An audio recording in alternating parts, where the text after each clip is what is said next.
The bankers go home, the lawyers go home, the M&A team that was assembled out of the strategy office goes back to what they were doing. The executives often like lose focus now. They're like, we did it.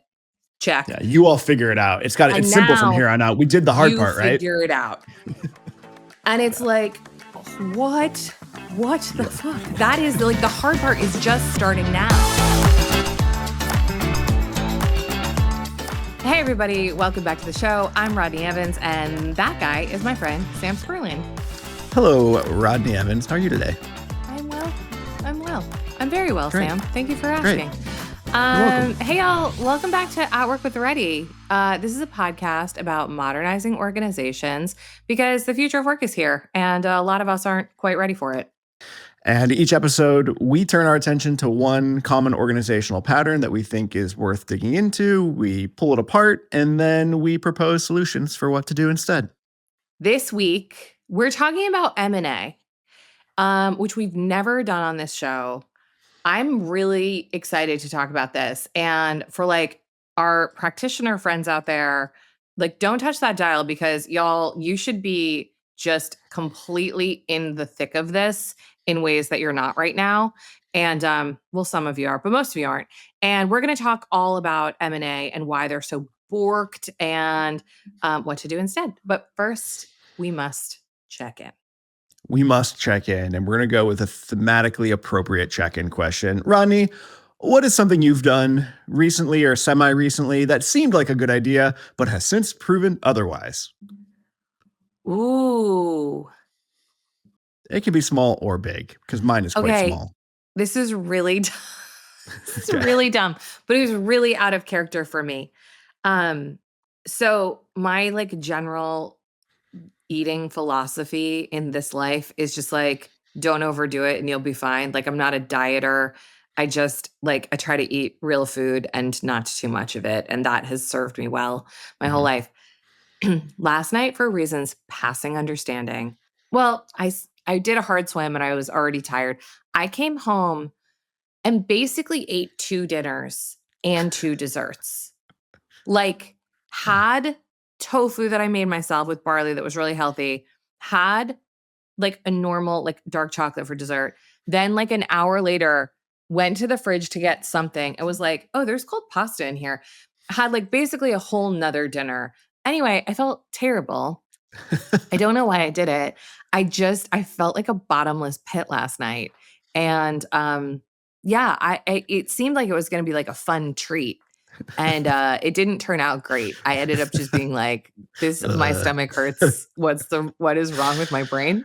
Yeah, no, I love that. I was also going down the food path for my answer on this, and I have so many bad food decisions that I could use here. But I think the one I will go with is I have a strange collection of food sensitivities that are really annoying to me. So raspberries, like avocado. And then the one that is really perplexing is some fish, and it's really unclear as to what the distinguishing characteristic is of those fish that make me feel bad, because I can eat things like salmon and I'll be totally fine, but tuna will mess me up. However, I am convinced that this will eventually change. So periodically I eat something that I know is probably going to make me feel bad, just to like check, just to see if it's still a thing. Just to make sure. And so far, every single time, it is still a thing. So it always seems like a good idea. And then when my tummy hurts 90 minutes later, it is a bad idea. Wait, I think that's why I had tuna yesterday. And it didn't work out for you? It's great. No. It's still, tuna's delicious. Have you asked Jack or my husband about this phenomenon? I wonder if people who know everything about food could tell you what the defining characteristics are. Maybe. And I've been to an allergist, and these all pop. Well, lots of things popped that were very confusing to me, which don't normally bother me. So I immediately was very skeptical of the results. Yeah. So I just periodically check in, see how the old body's doing. You're doing your own research, using your own body as a lab. It's true, and I pay the price periodically. But one of these days, I'm going to eat a tuna fish sandwich, and I'm going to be like, you're just going to be like, I will have raw tuna, and that is going to be my new future. That's really funny. All right, let's talk about the pattern. So, I have a thought, and I also think that you should weigh in on the pattern here because Okay. the thing is, I, you know what, Sam? I'm like, this is a little philosophical aside. Even though I think that like my career has been in many ways defined by questioning what traditional norms are, I have always had a little bit of an insecurity around things that were like highly complicated and complex financial and legal things. Mhm. And what I have learned in the last several years from client work, from stewarding the ready, from whatever, just like being more of a strategist in my day to day is like those things are really complicated. And also, in many ways, they're much more straightforward than the kind of work that we do, which is Right. not like a judgment or a superiority. But what I've learned is like there's really no reason for me to not question these things just because they're sort of Yeah. accepted, because Sure. if they are in fact bullshit. So, not dissimilar to the reorg conversation that we had, Yeah. it's like I have now been around enough M&A myself in companies and with clients, with coaching clients, et cetera, to know that like this is a absolute domain full of fuckery. And it's just not discussed that way because it's very like you wouldn't understand like Yeah. my Yeah. big thoughts about like strategic acquisitions. So anyway, I feel like this is going to be like a little bit of a myth busting, like not dissimilar to the reorg app. That's just like Yeah. don't listen to them tell you that they know better about this. The data's not there. It's like Yeah. RTO, Yeah. restructuring, this. It's like all one in the same where I'm just like don't believe them. Your instincts are Yeah. right. This Yeah. is nonsense. So anyway, Yeah. Okay. you want I to talk liked about that the pattern? philosophical Because that was a aside. weird aside that I started No, with. no. I think lay down the pattern as you see it, and I'll add any color that it feels necessary, and then we'll dive into it. Okay, so this is like the bedfellow to reorgs, which we did last time, which was unintentional, but bear with me. Pressure from the board put on the CEO, or pressure from shareholders, pressure from the market, pressure, intrinsic pressure, whatever, to grow. So just to say, like, we all know this, but it's worth saying out loud. Capitalism in America only works if things continue to grow. I find that deeply problematic in many ways, but that's the system in which we live. And so, if you are stewarding a company of any size with any kind of public pressure, you're publicly traded, whatever, you have a responsibility to continue to grow. And acquisition is one of the favored levers for growth. So, just like restructuring is a favored but ultimately deeply problematic lever for cost reduction, acquisition is a problematic but deeply favored lever for growth. So, the pattern looks like CEO or executive team feels pressure to innovate or grow. They don't know how to do it from inside of the house. And so they go find a company to buy so that they can enjoy their growth. The odds of that working are not good. 70 to 75% of M&A fails. A lot of people out there know exactly why. And yet, because of magical thinking and history and really jacked up incentives, it keeps happening. This keeps being the lever that gets pulled, even though so often it actually creates a bigger hole to fill over time. Yeah. And that is the cycle that I see. Yeah. What would you add to that? I think the only thing I would add is that, like with many things, there's lots of complexity kind of hiding within that phrase of M&A. There's lots of different flavors Yeah. of M&A. And I think the one that we may be talking about more here is more in the realm of like equals merging or very large mergers, and maybe a little bit less so in the like acquihire. I'm Apple and I'm acquiring a 20-person startup because they have a piece of technology that we want to integrate into our product, and we're just going to eat this company. And more like, if we're going to continue using the Apple example, Apple and Beats, which was a Mm, larger, more public sort of merger and acquisition, which I think from the outside at least seems like it has gone pretty well. Pretty So I just well. wanted to Yeah. bring a little bit of nuance to like a lot of the acquisitions that these huge companies are making. We never hear about because they're very small startups. Yeah. And not to like go completely, Ben Thompson and stratechery on this, but the ability for large organizations to acquire startups is actually really key to how Silicon Valley works. And I think Sure. that's less of what we're talking about and more of like Disney Pixar, or to name a really broken one that did not go well, AOL Time Warner, Microsoft Sure. Nokia, those sorts of things. Sure. I think that's right. And I also think, you're already tapping on something important that we're going to talk about, which is a lot of those startups are built for acquisition. Totally. That is the strategy for the That startup. is the strategy. And Yeah. so they are prepared from inception that Yep. is their likeliest best exit. They are Yeah. unlikely to scale to go public. So the way that the founder is going to get a windfall is by selling the company. And I think that when you're built that way, is a very different proposition than Yeah. when you're a giant when you're Salesforce and you acquire Slack. It's just Yeah. it's a different situation because the culture of those very small companies, while presumably established in some way, is also presumably malleable enough. And there is an expectation from them that it's going to change. They Yeah. don't think, oh, my 15-person company is going to be acquired by Apple and Apple's going to become like us. Nobody Yeah. thinks that. Yeah. So I Exactly. think it's an easier, I'm glad you Yeah. started here because I actually do think that that's like a much easier mental model in many Yeah. ways. Yeah. Because it's like you're just gonna get gobbled up, and the OS of the gobbler is how you're going to be. Full Totally. stop. Yeah, yeah.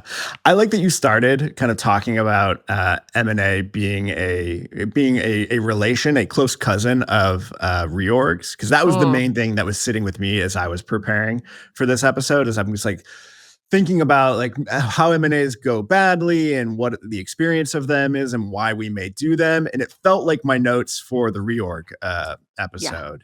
That the fact that M&As are often these very big, very visible, very messy maneuvers with quite questionable ROI. I mean, that's exact description of a reorg as well. So I think a lot of the forces that prompt the reorg are the same forces that prompt the iffy M&A. I totally agree. And I think the other thing that they have in common is magical thinking. Yeah. Yeah. Well, Like, because this goes back to your point about your little philosophical preamble, which is you can look at a reorg and you can look at M&A through the complicated financial right, lens and right, convince yourself of whatever you want to be convinced of. And you can make the yes, artifacts and the spreadsheets and the justification for that complicated synergies that are going to happen. right. And make the case that we should do this thing. And that is putting aside all of the very messy OS complex stuff that needs to go well in order for that complicated magical reality to actually happen. Totally. And like in doing research for this, I mean, y'all, there's just a phenomenal amount of data out there around like how many of them don't deliver, 70 to 75%. How many mergers are ultimately undone within the first 10 years? It's like 50%. It's pretty wild when you start to really dig into it. And to your point, Sam, like there's also a lot of research around how often acquirers overpay. And Mm, and I think mhm. it's a little bit of a like, I'm trying to think of a good analogy. There's like a feverishness about acquisition that I think Sure. almost feels like the feverishness that happens when you're at a live auction and you're just like, Yeah. I don't know what the Warhol is really worth, but I want it. I Yeah. want it and it's gonna change my life. And so I think that the fact that these transactions are led by finance team. So it's like if you think about sort of the chain of custody or the mechanisms of this, presumably you have a leadership team that has an idea around target companies. You have financial folks who are doing a lot of the modeling. And then you also have bankers in the mix who are incentivized to make the deal go and who are Right. not incentivized to bring the price down of the transaction at Yeah. all. Like Yeah. they get paid more if the close price is higher and the deal is more complex. Yeah. So I think it's very difficult to have a lot of reality baked into how these decisions are made and more importantly how they're carried out. Yeah. And I think that that's where it starts. It starts from the like frenzied, magical thinking, one and one is going to equal three, Yeah. and having a bunch of people in the mix to quote unquote like steward this sort of transaction whose incentives are not for being conservative. Their incentives Yeah. are to make a deal, to make a splashy deal happen that's going Yeah. to look great on paper. Totally. And I think in a lot of situations we have a whether it's a bubble or not, you have something going on in the industry that has created this feeling first of, oh my God, we're missing out on a thing. Sure. See Microsoft buying Nokia. Uh, Sure. see, I'm sure all of the AI acquisitions that are happening right now that we both see and don't see.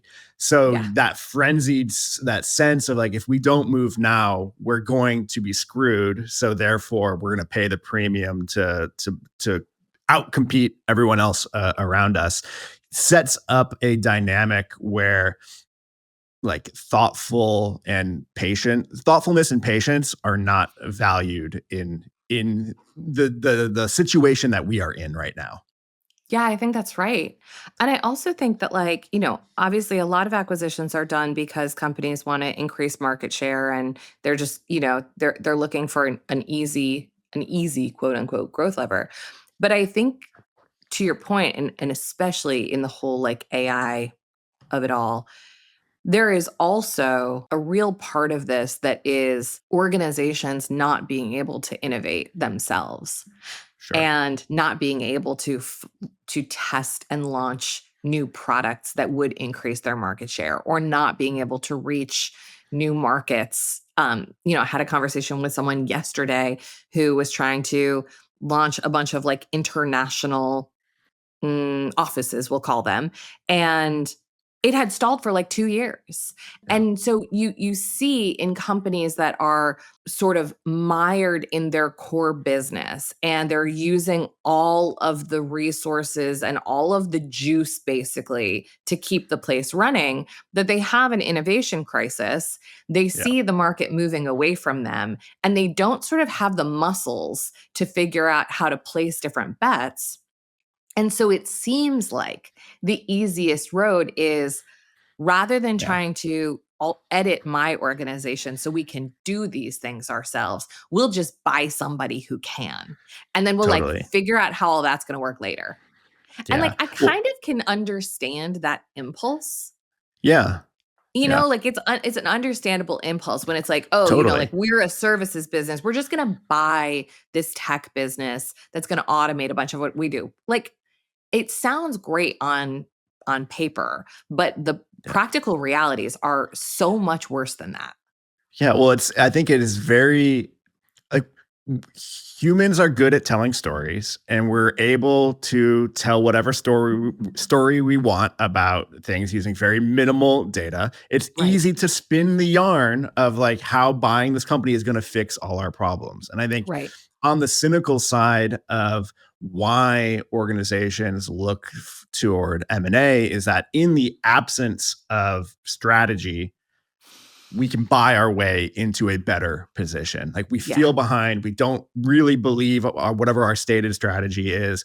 We will push the button that fast forwards us to having greater market share or having a new technology or some other thing that we can just take from another organization and integrate it into ourselves.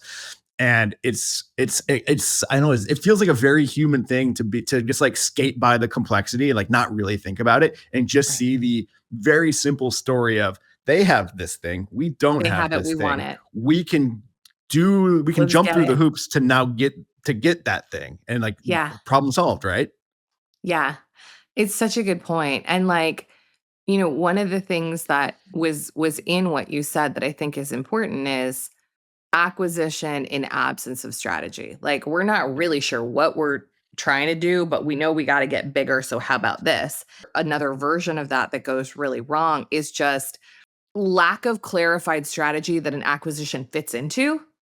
It's like even that, I think so much of the work that we do out in the world is just about getting clear and making things explicit. And I think nowhere do I see more murkiness than in the way that two leadership teams talk about their companies as they are going through this process. I sort of liken it, I both liken it to like dating and also to organ transplants.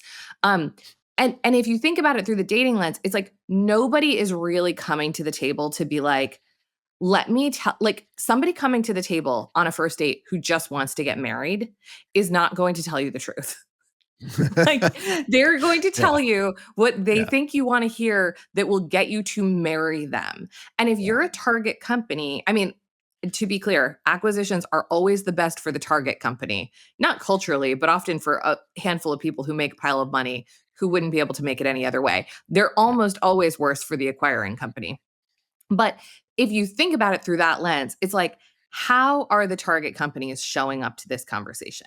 They're not showing up to be like, and some of this comes out in diligence, but like tons of stuff comes out in the integration phase that doesn't get caught in diligence for a variety of reasons. And nobody shows up to the table to have the first few dates saying, well, these are the real peccadillos about our culture and our operations Yeah. and our Yeah. strategy. Do you want to give me $1 billion and make them your problem? Nobody's having that Yeah. conversation. And Yeah. I think that, like, to our earlier point, the acquiring companies are just like, give me the Warhol. They're often not really looking and sussing out for, like, you know, are these people sitting across from the table from us going to be able to be part of this leadership team? Are we going to try to preserve their culture, or are we going to imprint ours on theirs? Are we Yeah. going to let them maintain their weird comp and their weird kombucha bar and their weird retreat rituals? Or are we going to say, the grown-ups are talking, you have to be like us now? These are the things that I don't think get hashed out in the first dates. It's just like balance sheets. Yeah. No, totally. And if we get through that and we get into, actually doing the transaction, I think so many M&A situations are really about how do we integrate this acquired organization and then scale our stuff into them so that we're not having a bunch of duplication, all these shared Right. services that we now have two of. How do we get all of us all on the same process so that we can have this efficiency that our plan probably called for, and in the process of doing those things, destroying everything about the acquiring organization's OS that probably made it an Special. attractive target Yeah. in the first place, and assuming this is more than just about like acquiring patents or specific technology, and that there's actual work that needs to continue in this acquired organization, where we're destroying it along the way, and then like Yeah. getting at the end that it didn't quite work out as we were hoping it would. Well, like, it's I feel like it's so I'm thinking back to, like, so many examples of this that I have seen firsthand in my career, Sam, where, like, to put a real fine point on it, it's like the acquiring company is like, "We can't grow, but they can. We're gonna buy them, and then we're gonna make them like us. And now Which we're means we mad can't that they grow. can't grow." Yeah. But I think that, like, I was working with a very, very large company a few years ago. They had done a huge acquisition, and part of the reason was because the target company had this, like, very innovative culture, and they were Yeah. doing really experimental R&D, and they were able to innovate in a way that this, 100-plus-year-old company had not been in quite a long time. And exactly the same thing. In their case, it wasn't about growth, it was about innovation and development, which ultimately will lead to growth. But exactly the same thing happened. And you're reminding me of it so much, where they get this target company because the target company is different from them, and then immediately force their way onto the target company so that it stops being different Yeah. from them. And it's Yeah. like you can't do both. You can't have Yeah. them be unique and different and special and additive and complementary and be like you if you're not that way. Like, it's just not going to work. Totally. Totally. And not trying to shade into the what to do instead part of this episode yet, but I think it's so interesting to think about, so I would argue most organizations over time become uh more like themselves, and meaning they become there's less variety Don't we within what all? is happening in the organization. Yeah, maybe it's like it's more than it's a more universal law than just organizations. So which means that you lack variety, you lack differentiation, you lack weird things happening within the walls of your Yeah. organization, which Yeah. I think is actually needed if you're thinking about how do we evolve? How do we find the new things? How do we innovate? You need that complexity, that differentiation that is naturally ground out of organizations over time. And what if M&A was used to acquire the weird, to acquire this culture that is very different from us, and to preserve it, because we need Right. that injection of energy, that injection of entropy into this larger organization. And I don't see many people talking about it that way. It's like, let's acquire the thing and let's smooth it out and carry on. Yeah, I think it's a really tricky thing to do. It is like an organ transplant in that way, which is like, if you want to preserve the weirdness of a target company, if you Still want has to to make work. if it still has to work, like, you still need a liver to function. Yeah. But it's like, even just this part, Sam, I would expect, this is a hypothesis, but I would expect that even just this conversation would significantly change the failure rate. The conversation of, we're acquiring something that is divergent from how we are. What about that divergence is unacceptable to us? Right. And are we going to make consistent?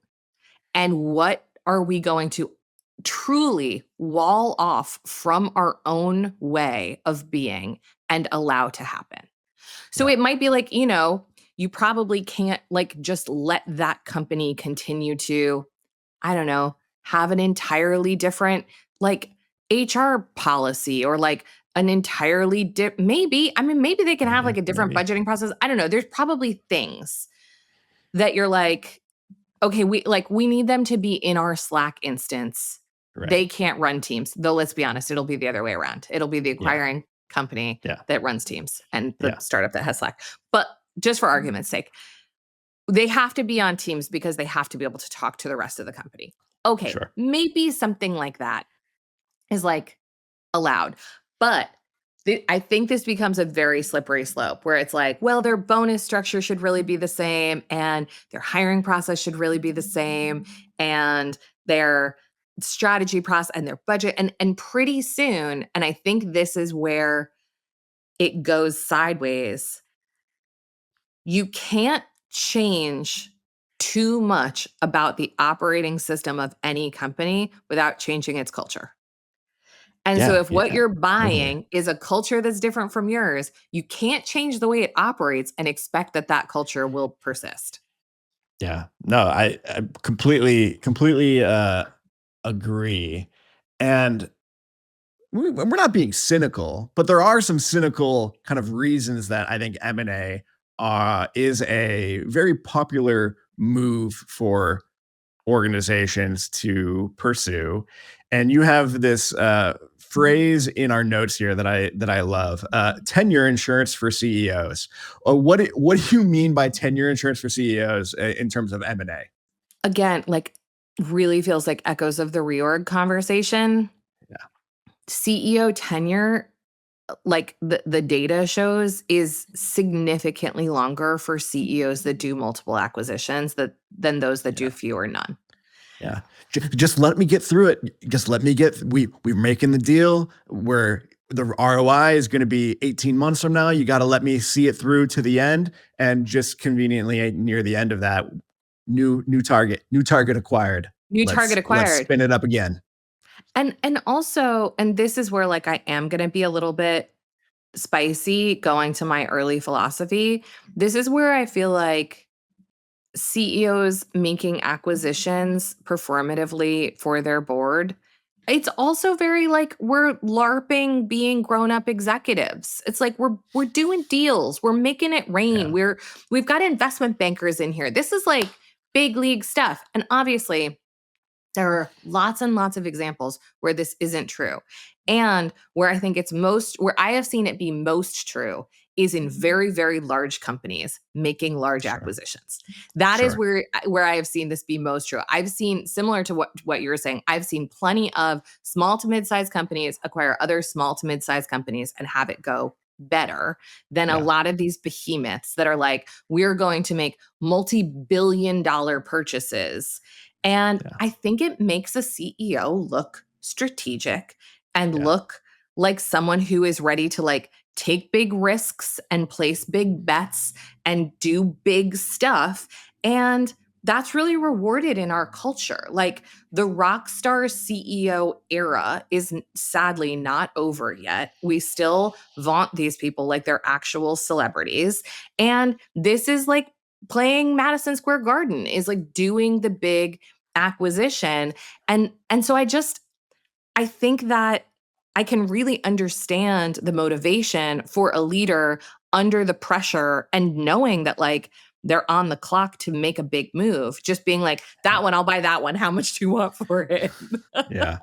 Well, and But yeah. yeah, ultimately the results just aren't there. Totally. And like with anything, there are enough examples of M&A that have gone really well Sure. to convince you that it'll work for us too. Like there, Yeah. I can do that. We'll be I different. can be Facebook acquiring Instagram for $1 billion in what, Sure. 2012 or something, and have, I mean, that is a famously successful acquisition. I can Absolutely. be, we're Disney and Pixar, says AOL and Time Warner in Sure. 6 years before that when actually happened. And it's like the metaphor, if you've ever played golf, if you're a moderately bad to good golfer, you will hit enough good shots during a round of golf to convince you to play golf again. Not to Uh-huh. convince you that you're good, but that there's the potential there. And You there's could an be. element you could be. And like there's enough success kind of floating around that if you are this rock star CEO, probably have an ego to match, thinking like, yeah, why not me? Why not us? Why can't we Why be not me? the next acquisition that is written about in HBR? Well, and I was going to just say to that point, I also think that transformation stories from within are very, very difficult to tell, and they tend to Yeah. be kind of boring, Yeah. which is a crying shame for people like us and people in the world who are really good leaders and who have a real interest and patience for systems Yeah. thinking and creating systems that can thrive and survive for what's next. Those stories are not headline stories because they Yeah. take years. It's a million small things that ultimately add up to big things. It's not like Tons a of great nuance. meme. Yeah. Yeah. It's not a great Totally. meme. Totally. And so I think that, to your point, like if I'm a CEO of a large company, which I never will be, it's a much better story to tell on the cover of Forbes to be like, well, we conducted on average one acquisition a month for the last 2 years, and Yeah. here's what it has done for EBITDA. Yeah. Like, that's a 10-second story that people go, holy shit, they Yeah. checked these, like they bought these things. And Yeah. the follow-up question of, and how is the integration going? And what does the return on investment really look like? And how many of the top talent that you paid for have you that story is less interesting Well, and that doesn't get story is being told. told. It's being told on Glassdoor. That's right. or That's right. in the halls, in on social media about people who have left, things like that.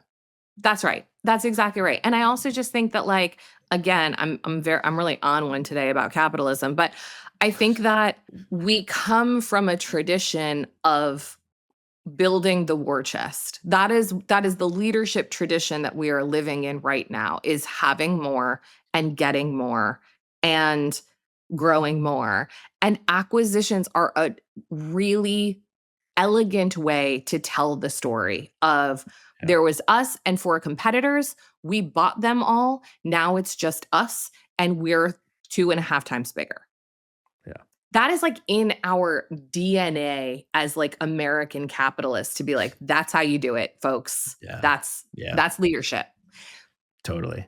Yeah. And all of that is kind of setting aside the real messy work of the integration that Dude, happens I afterwards. So why mean, don't we like talk about that for a couple of minutes before we share some thoughts about what this could look like instead?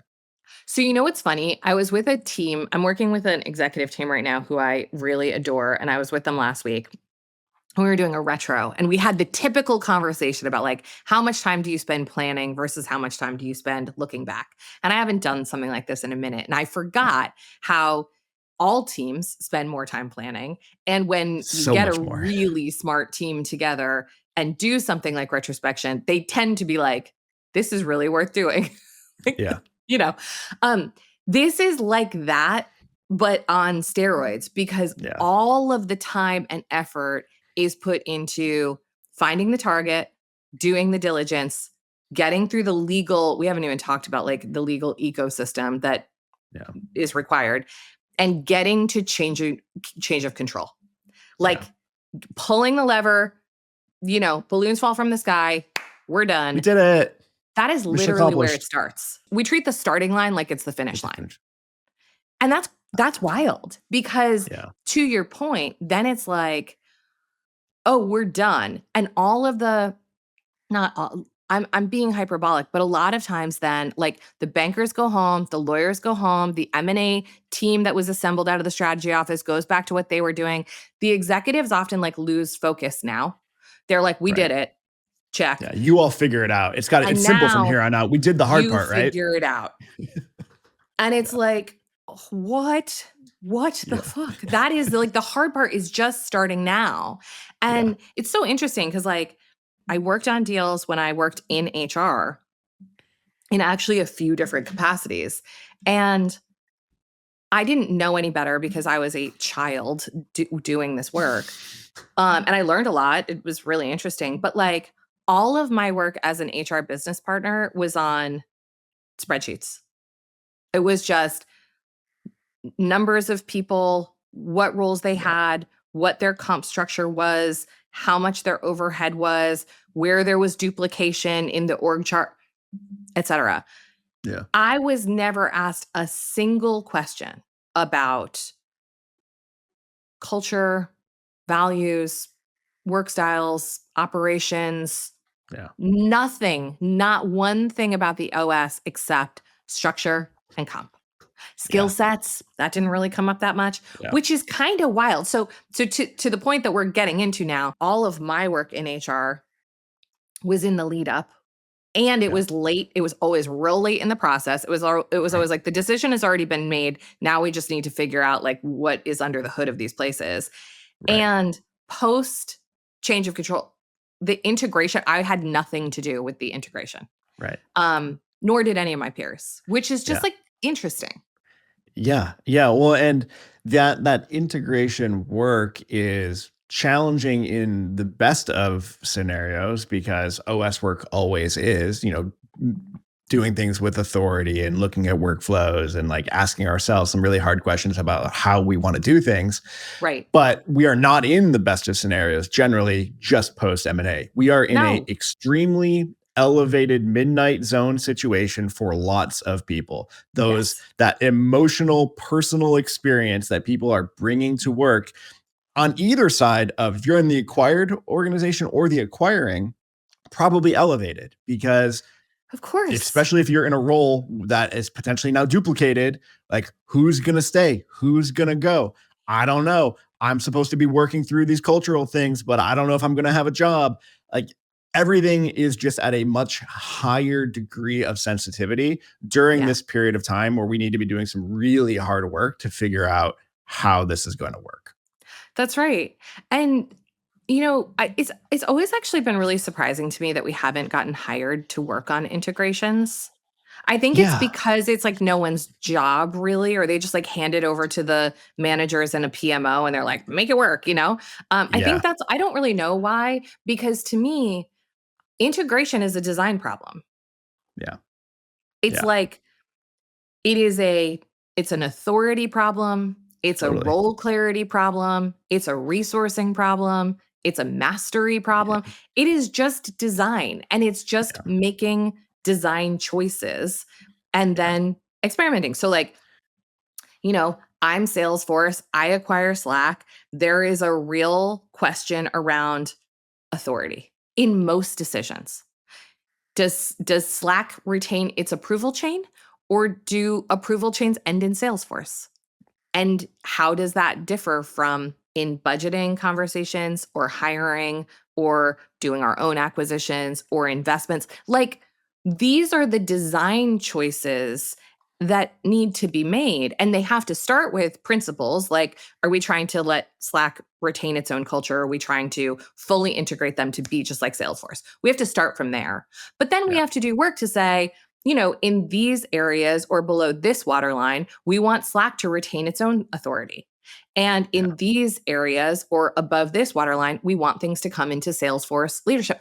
Like, this is just design work that's not even terribly difficult. It's just not done Yeah. because it's not Yeah. anybody's job. Yeah, and it wasn't it wasn't pre-baked during due diligence. In a perfect world, the due diligence process would include looking at the OSs and at least starting to make some hypotheses Right.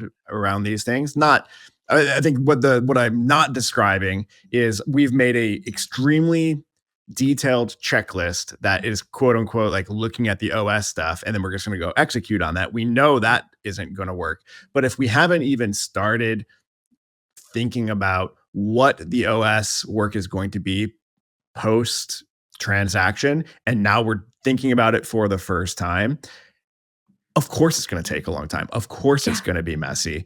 And of course there's going to be a lot of swirl around that. But also, we shouldn't be surprised by that, I guess. No, we I shouldn't feel be like sometimes surprised. I hear stories of M&As that are happening, and there's a lot of like swirly hard work happening afterward, and everybody seems like mad and sad and surprised by it. And I'm always a Yeah. little bit like what did you think is going to happen like combining two organizations? One organization Right. is messy enough, and now you've got two. Like, of course we're going to like work through this, but I think there's often a very low level of confidence within an organization that we can work through this.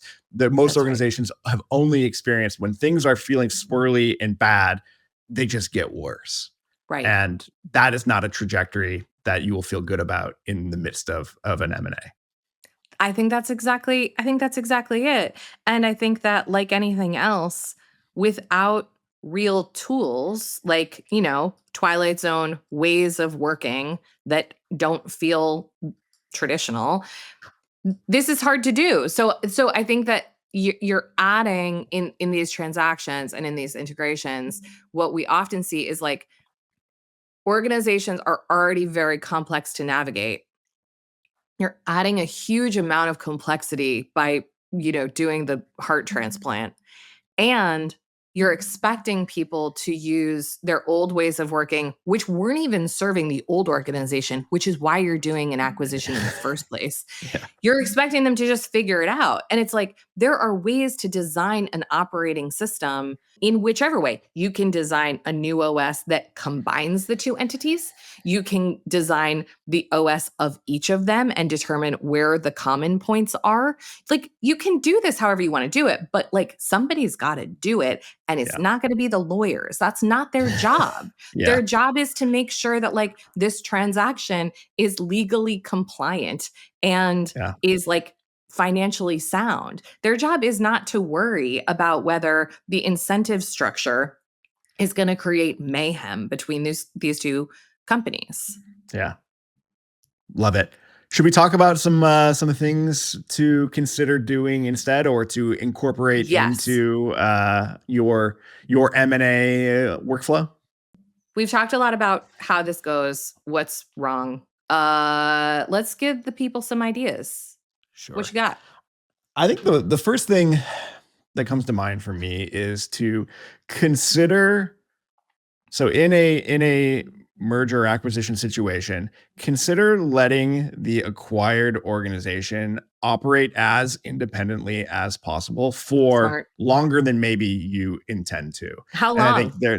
I don't know actually, but A year? maybe multiple years. Maybe have some real patience here. I mean, I think about I love that. um, you know, Instagram, when it was bought by Facebook, did not just immediately get subsumed by Facebook. Instagram Yep. as an app, as a brand, as a lead, the leader of Instagram, like all of that continued on. And of course, that can create tension within, Facebook and Instagram employees. And like, I think that's fine. We're not looking for a situation where there is zero tension, but I think letting the acquired organization continue independently for a while, and then looking for collaboration opportunities where the new organization, the old organization, people from both can work together on a new third thing that is not owned by Mm, of them. Doing that consistently over that's a great time, idea. you're starting to create a more organic integration between these organizations, but it requires the patience of kind of like not getting all of the glory of the planned M&A right away. You know what that made me think of, Sam, is Allie and I wrote a thing a while ago for a client. Maybe I'll post this on LinkedIn. That was about the idea of ecotones. Do you know about this? No. So like it's sort of the idea that when you have two natural ecosystems in nature that butt up against each other, there's like a border territory, an overlapping border Oh, territory okay. that often creates a third ecosystem that is neither it's Yeah, not that's exactly what actually I'm talking too about. I similar love to that. either. Yeah, Yeah. it's exactly like what you said, and this is like a naturally occurring phenomenon in nature. Yeah. Well, I think that's great. And I want to read this article. Somehow it's not in my brain. And I think that's Uh-huh. that's exactly it. I mean, I came across this idea. I think I was reading HBR last week. It was describing the Microsoft LinkedIn acquisition, Mhm. where and I don't know the details of it because it was just kind of an aside there, but that Satya Nadella had created this connected apps initiative where it was specific projects where Microsoft and LinkedIn teams work together voluntarily, and then you start to build organic relationships there. And I have to imagine that creates just a stronger foundation for other ways and places where Microsoft and LinkedIn are coming together. That's cool. They get a lot of stuff right Yeah. there. Yeah. Uh, All right. What that's about you? What do awesome. you got? Okay, so something that I've never talked about on this show, but I have a really strong belief in is organizational network analysis. And this is something that was done a lot at MG when I worked there. And I've, long followed and used the work of people like Rob Cross. Sorry, I don't know what's the matter with my throat. You would think with all the coffee I've had, I'd be fine. You're just get really kind of worked up I'm about about to M&A. cry So talking yeah. about O&A.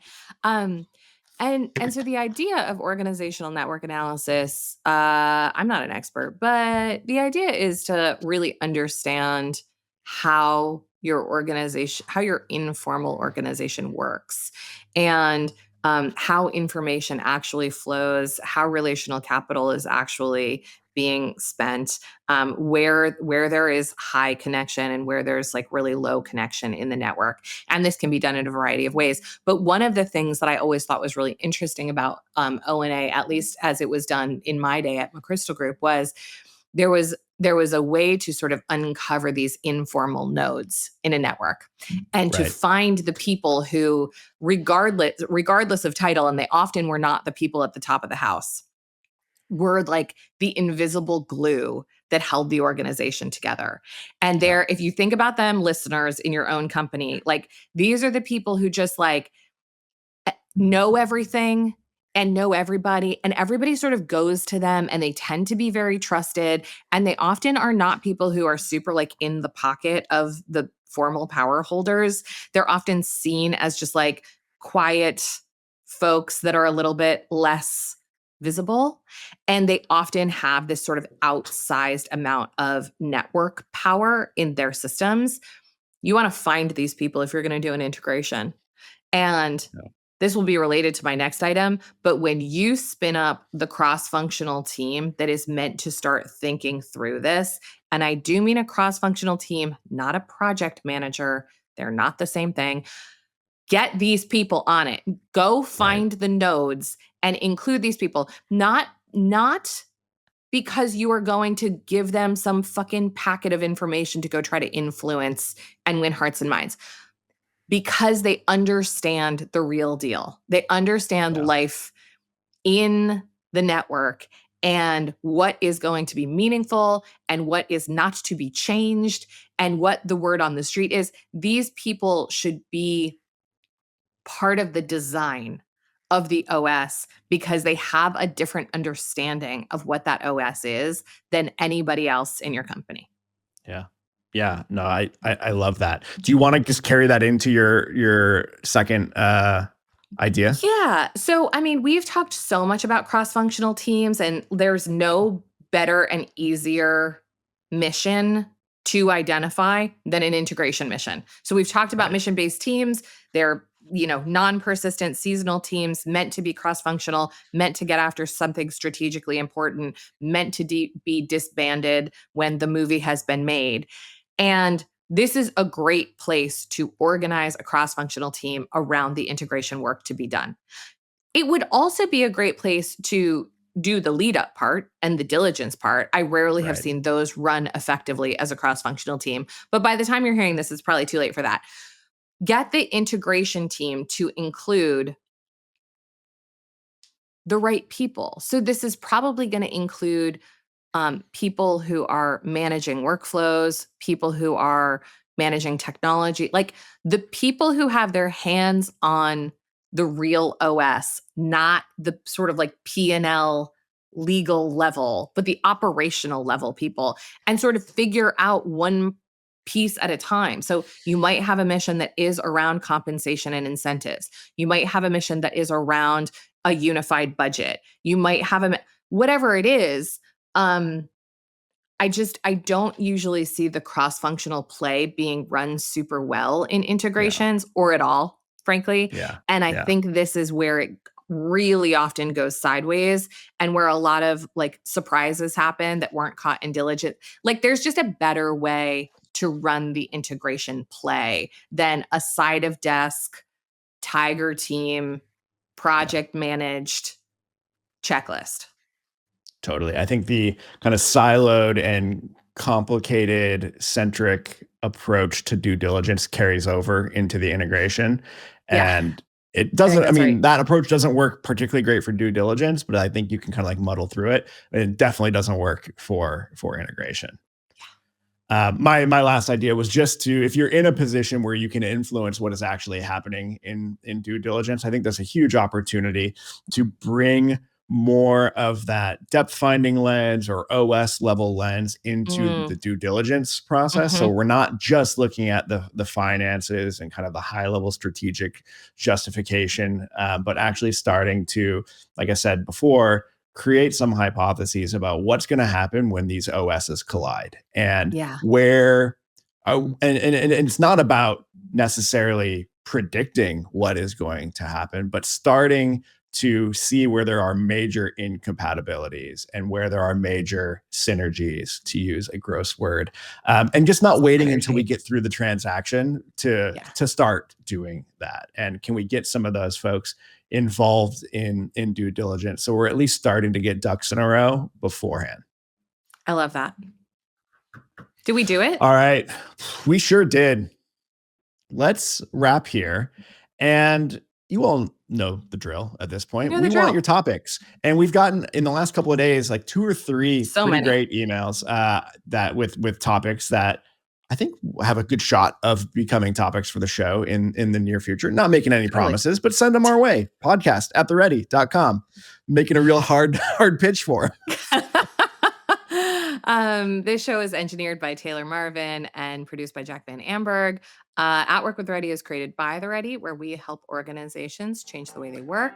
Thanks for listening. Also, please leave us reviews. We've gotten a few new reviews lately.